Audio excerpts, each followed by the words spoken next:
Yes, good afternoon. I'm very happy to be here. I'm Frederik. You kindly introduced me. I will talk a little bit about specific compositions for the instrument, particularly from the northern part of Europe, and particularly in Denmark. But I will also try to kind of talk more generally about how to compose for guitar and some of the historic development of how composers have been using the instrument. As basically most classical instrument, I mean, also for the guitar, it started by the virtuosos playing the instrument themselves, composing for their own instrument, like great violinist of the old times and pianist as well. So it's up until the turn to the 20th century that the composers really start composing for the instrument without performing it themselves. Of course, there are some works where Schubert composes for guitar, Berlioz, and so on early on, but they actually played the instrument themselves and uses this mainly in chamber musical settings. Shall I translate? Yes.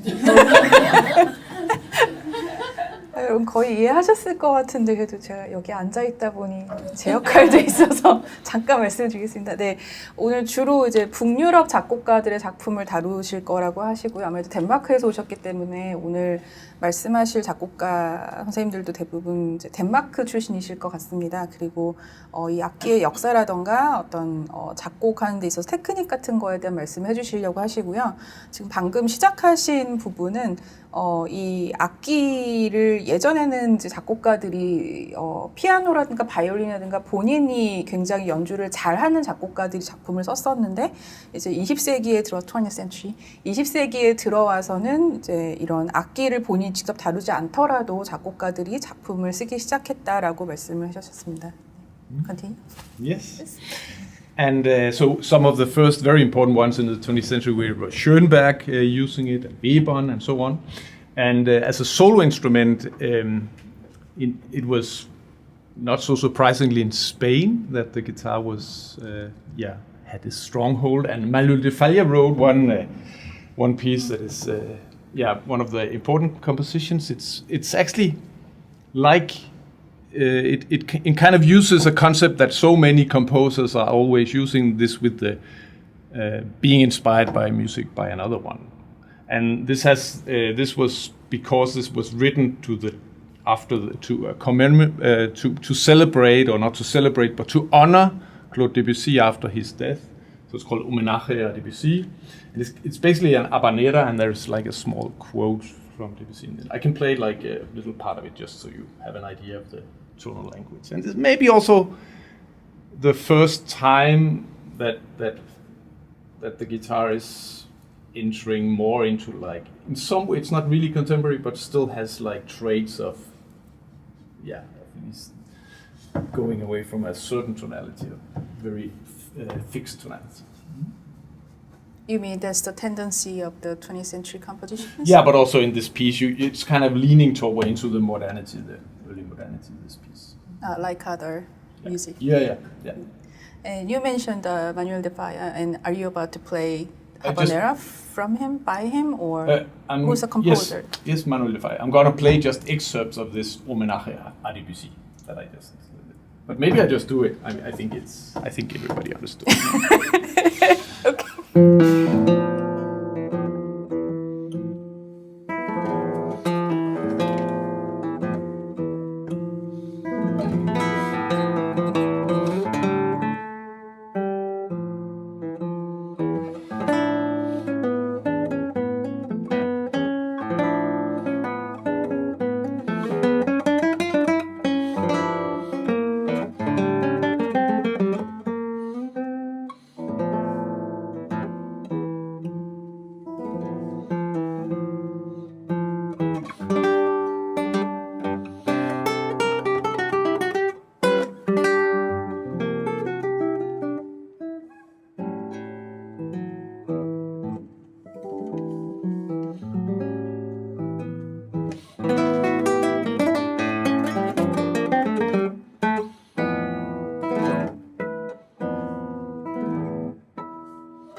I didn't mean to play the whole thing. I got carried away. I think it's a very nice piece and like very somehow so dark and you can kind of there is some kind of sorrowness in it, no? And of course, maybe after this one loud place you heard, like there is this. When this is suddenly something different, and this is the quote from Debussy. Yeah, it's very, very Debussy. Yeah, it's from An Evening in Granada. No? Yeah, so that was just basically to say, because it's one of the first like solo compositions by a non-guitarist that is important, and then also this kind of the layer of looking back on other music. I think it's like a concept that is. I will also talk about other pieces that are using. Okay. Okay, so 이해 혹시 다 되셨을까요? 아니요. 아 죄송합니다. 네, 방금 연주해주신 이제 마누엘 데 파야의 곡에는 이제 드뷔시의 음악 일부가 들어가 있었고요. 이 곡을 연주해주신 이유가 이제 마누엘 데 파야의 이 곡이 이제 20세기에 들어서 이런 본인이 기타리스트가 아님에도 불구하고 이런 기타 작품을 남기기 시작한 작곡가의 어떤 선의 첫 번째 예라고 이제 말씀을 하셨던 것 같고, 그리고 이 작품이 이제 굉장히 조성이 강하게 있는데 기존의 이제 20세기 이전의 조성과는 조금 다른 성향의 조성이었던 것 같아요. 그래서 그런 픽스 토널리티라고 아까 설명을 하셨는데, 조성은 있지만 조금 이제 모더니티, 좀 현대적인 어떤 성향으로, 20세기적인 성향으로 흘러가는 그런 음악을 좀 소개를 일단 해주시려고 하셨던 것 같고요. 그 다음에 이 음악이 일종의 레이어, 어떤 이 다음에 이제 들려드리고 나올 작품들의 어떤 기반이 되지 않았나, 음악적으로 이제 그렇게 설명을 해주시려고 하신 것 같습니다. Yep.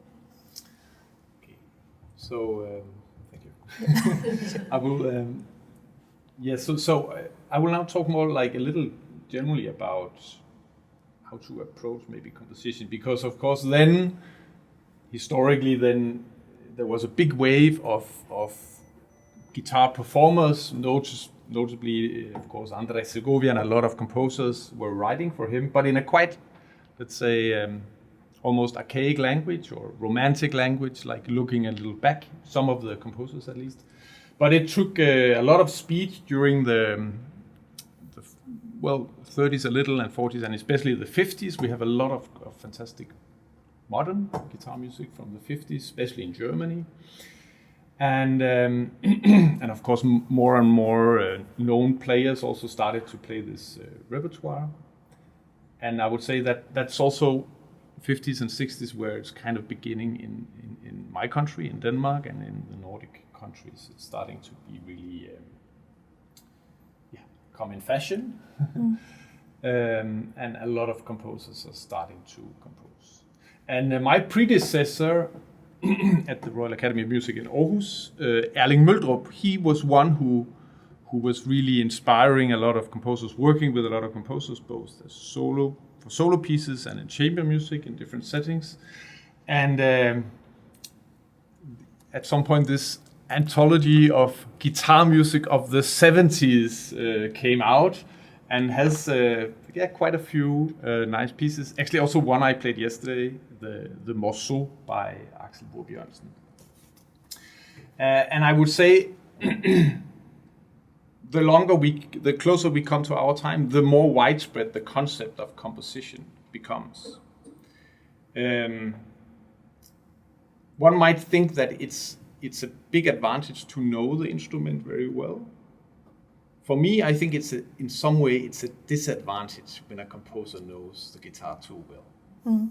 I was 2-3 months ago. I was premiering 6 new pieces by young composers from Gothenburg in Sweden, so compositional students from there.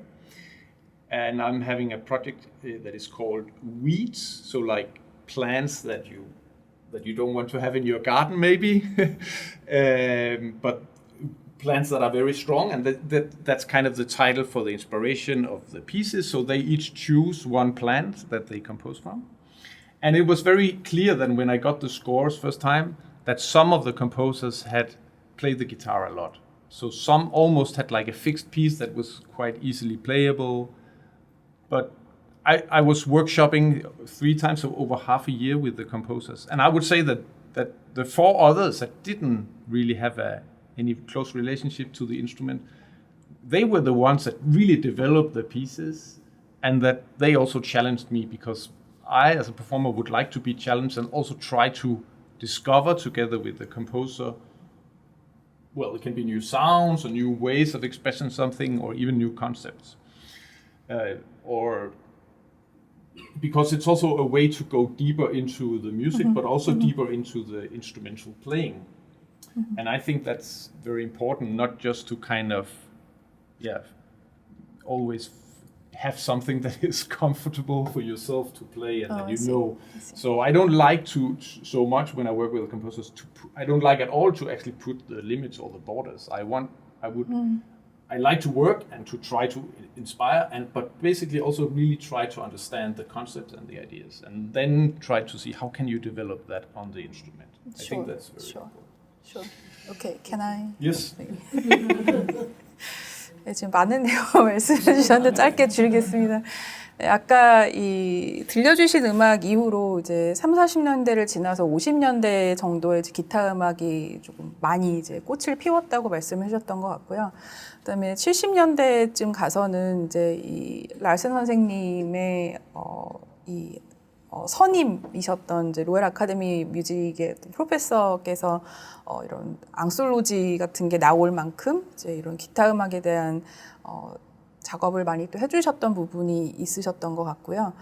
그래서 지금에 와서는 이제 정말 기타 음악이 많이 이제 여기저기 많이 이제 활성화가 되어 있는데, 지금 말씀해주신 마지막 내용 중에는 이 기타를 위한 작곡을 뭐 어떤 악기도 그렇지만 악기에 대해서 잘 알고 쓸 수 있는 경우가 있고, 잘 모르지만 어떤 음악 컨셉적으로 다가갈 수 있는 경우가 있는데, 최근에 스웨덴의 고텐버그에서 학생들의 작품을 가지고 이제 연주를 하셨었던 것 같아요. 그때 이 학생들 작품의 어떤 테마가 잡초, 위드라고 말씀하셨었는데, 잡초를 테마로 한 곡들을 좀 이제 같이 작업을 하셨던 것 같습니다. 그때 이런 기타에 대한 테크닉을 굉장히 잘 알고 썼다는 생각이 너무 드는 작품이 4작품 정도 있었고, 그렇지 않고 이제 어떤 컨셉적으로 다가간 작품들이 또 있었는데, 선생님의 성향은 이제 어떤 그런 음악적으로 좀 더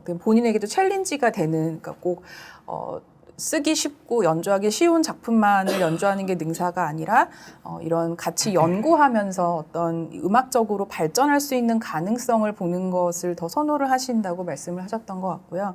그래서 학생들 작품 중에 그런 기타 테크닉의 능숙한 모습이 보이지 않는 대신에 음악적인 발전을 더 할 수 있었던 이제 그런 작품들이 더 흥미로웠다는 취지로 말씀을 해주셨습니다. Yes. Thank you. So,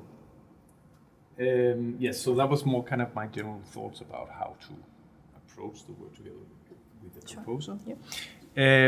Now I have found a picture here of one of the composers I played yesterday, Axel Bo Bjørnsen. I think you have also the score of this morceau.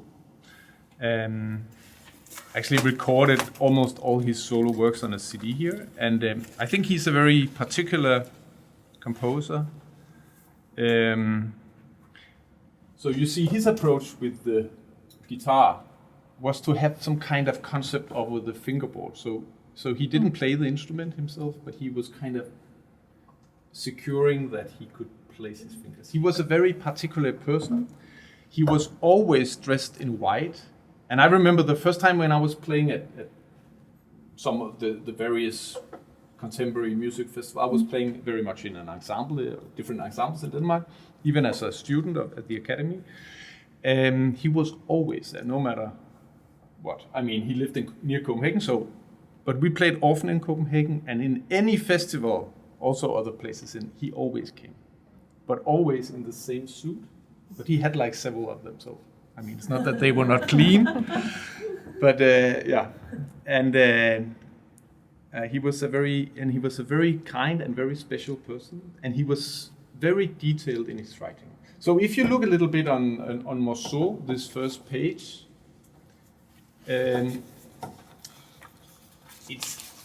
this is not that crazy complex or anything, but you can kind of see just the first page. You can kind of see that at least with the breaks, and then also he's quite precise, and then he has something about how to stress or not to stress certain notes. That he notates these small double parentheses, like for instance in the second movement, third line, I play like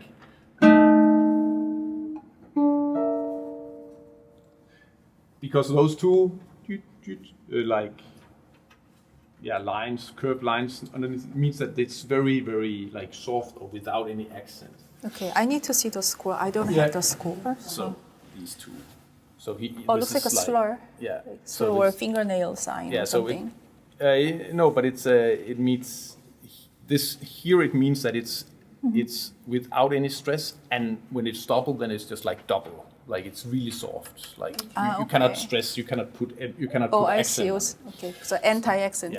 Yeah. Okay. And but it's good you say. Sometimes in other pieces he has indications, and in the beginning of the piece he wants me, as you heard yesterday, maybe those who were in the concert, to play really close to the bridge. And then when you see what it says, tavstilling in Danish means like silently counting. So I'm counting when I play this piece. I'm counting inwards, in myself. And then, of course, I'm somehow trying to create suspension with how I move, so I don't just play and then I sit well. But I try to kind of, because he wants it like to be something like, I often consider like some kind of strange ritual in his music. I don't know, but like, so I conceive it like this.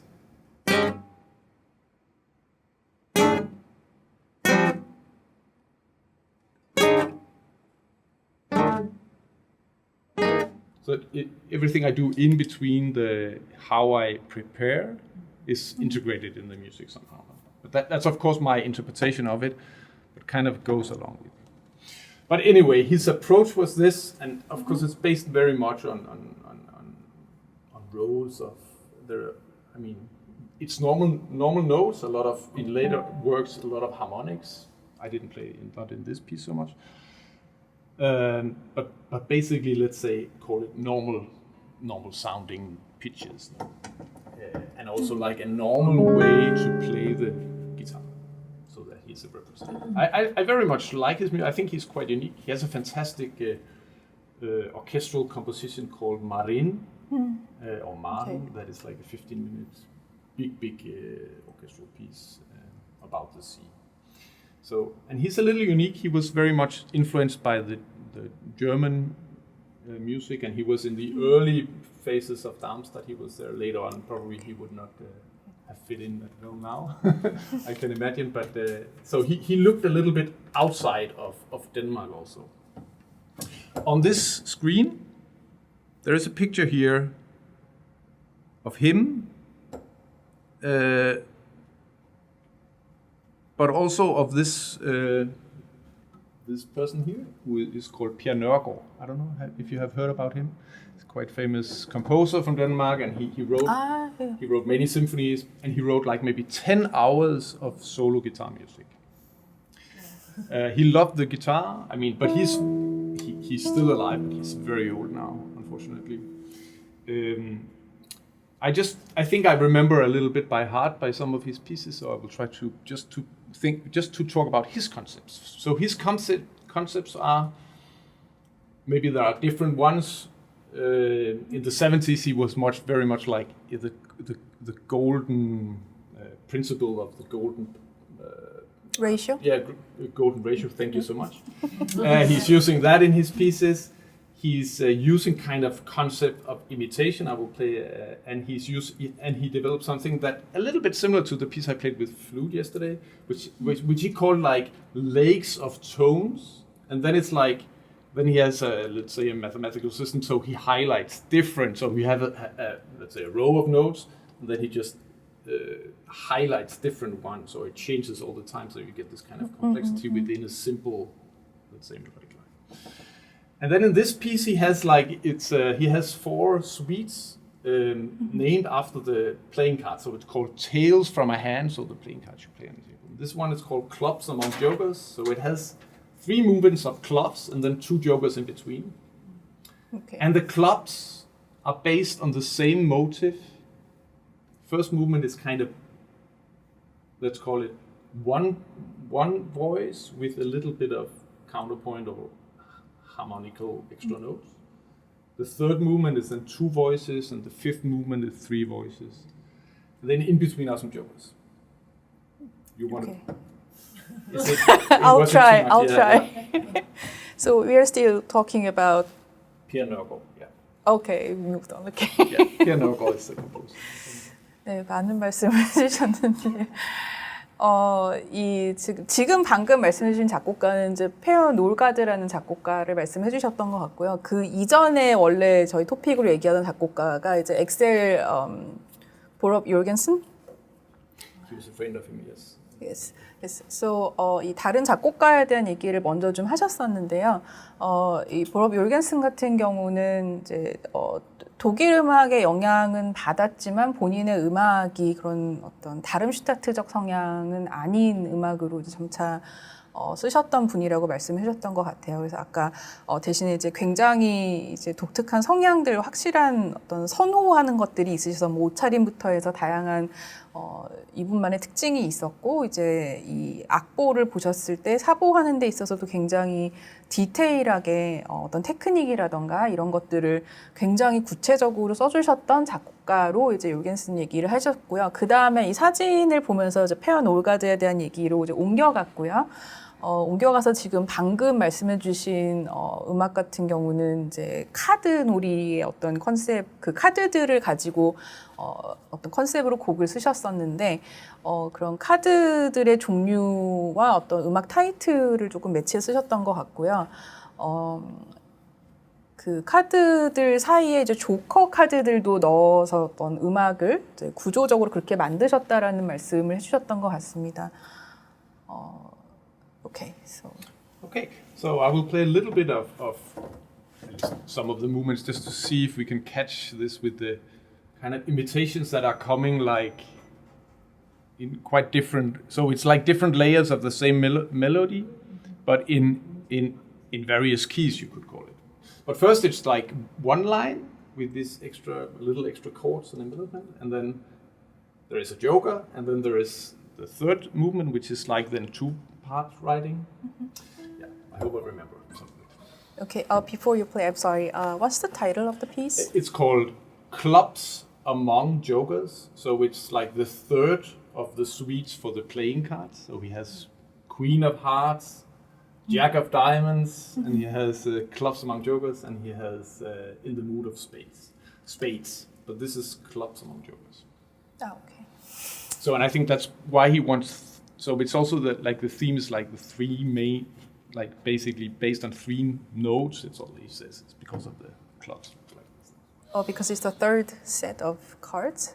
Number 3 means that? Third suite within the whole set. Yeah. Okay.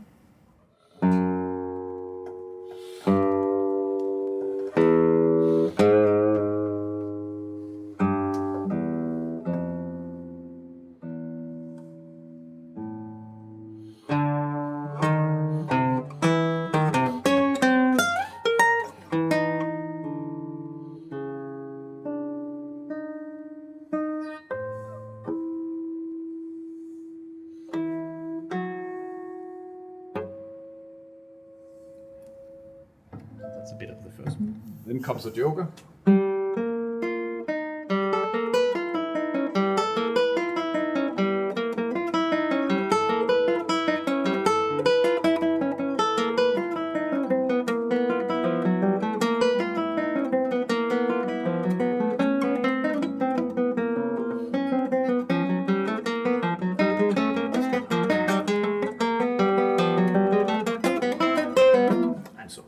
It goes on, but you can kind of hear that it's kind of the same note, but he's changing the accent. So then and actually there's a hidden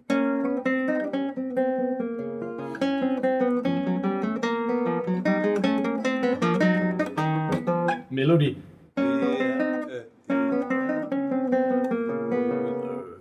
Kønner mig så slå. So it's a Danish winter song actually. So he puts that in, even though it's a joker, he kind of also is playing around with things. And now comes then the second main movement.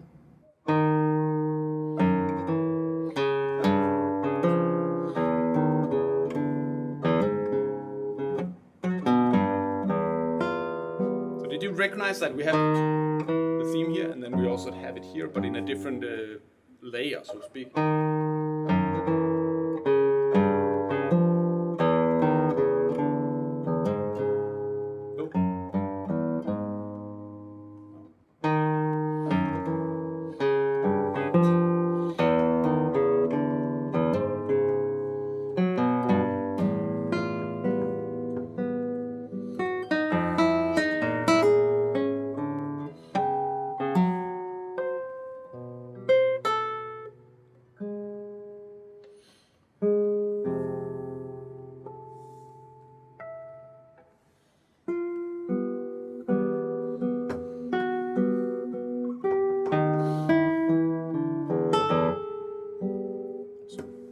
To stop it. I love this movement actually. And then comes the last one. I don't think I remember. Now comes one more joker, but then comes in 3-part writing and very kind of complex rhythmicality. So it's kind of building up like that, no?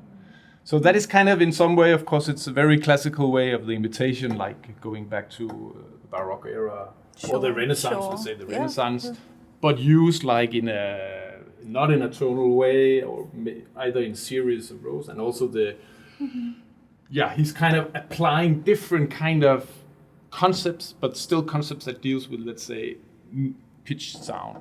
Of course, we have a different kind of way of attacking them, and he was also in some of his like using these kind of things that are basically normal ways of writing harmonics, like for a bowed instrument. No, you don't often traditionally you don't see it so much for guitar, but it's. I mean, you saw us. I was playing few like this yesterday because maybe they sound different here more depending on them. But basically, he still has like image of sound that is like absolute and pitch based. Sure. Even though it's a complex, and if you hear his symphony, you will of course hear the different groups playing in maybe different kind of You really can sense these. Playing the same melody like 8 times as slow, or I don't know, as one other group, for instance. So that's kind of part of his thinking. Okay. So, 지금 저희가 들은 음악에 대한 설명을 굉장히 자세하게 해주셨는데요. 이 작품 연주를 하시기 전에 아까 조금 기본적인 말씀을 해주신 부분이 있으셨습니다. 아까 약간 음의 호수 같은 개념을 뭔가 말씀해 주셨었는데요. 그러니까 음들이 굉장히 많은데 그 많은 음들이 있는 가운데서 특정 음들을 특정 순간에 어떤 방식으로든 강조를 함으로써 매번 어떤 다른 음들이 더 부각이 더 들리게끔, 하지만 기본적으로는 같은 음들을 계속 순환해서 쓰고 있는 어떤 그런 구조에 대한 얘기를 지금 이 작품 연주를 하시면서도 하셨었고요. 그 전에 좀 기본적인 말씀을 그런 컨셉으로 먼저 시작을 해주셨던 것 같습니다. 그래서 이 작품 같은 경우는 이제 구조적으로 클럽의 어떤 아이디어로 3파트가 있고 그 중간중간에 조커의 아이디어가 음악적으로 들어가 있고, 근데 이런 모든 구조에 있어서 어떤 성부를 쌓는 아이디어에 있어서는 기존의 바로크나 르네상스 시기까지도 가는 어떤 그런 다성부적인 아이디어가 들어있다면 이제 음을 배치하는 방식에 있어서는 일종의 음열 작법에도 조금 영향을 받은 부분이 있다. 그래서 조성적인 느낌은 분명히 들지 않지만 어떤 음을 배열하고 사용하는 방식에 있어서 기존의 정말 오래된 방식과 이 20세기에 새로 이제 나타나게 된 방식을 좀 같이 사용하고 있는 또 그런 작법을 설명해 주시려고 하셨던 것 같습니다. 그리고 이제 이 음들을 쓰는 데 있어서 이제 노멀하다는 표현을 많이 하셨는데, 어떻게 보면 음색적인 표현들, 기타에서 낼 수 있는 하모닉스 주법이라던가 음을 뜯는 방식에 있어서 어떻게 연주를 하는가에 대해서 조금씩 사운드가 다르게 나오기도 하는데, 이 부분을 이제 다르게 나온다고 표현하시지는 않으셨던 것 같은데, 이제 어떤 그런 노멀 웨이라는 말씀을 하실 때는 조금 표현하시는 데 있어서 그런 음과 음정 관계를 분명히 많이 강조하는데 그런 와중에 이런 음색 주법들 같은 걸로 인해서도 어떤 그런 층들이 조금 생길 수 있는 거를 같이 말씀을 해주시려고 하셨던 것 같습니다. 네, I'm done.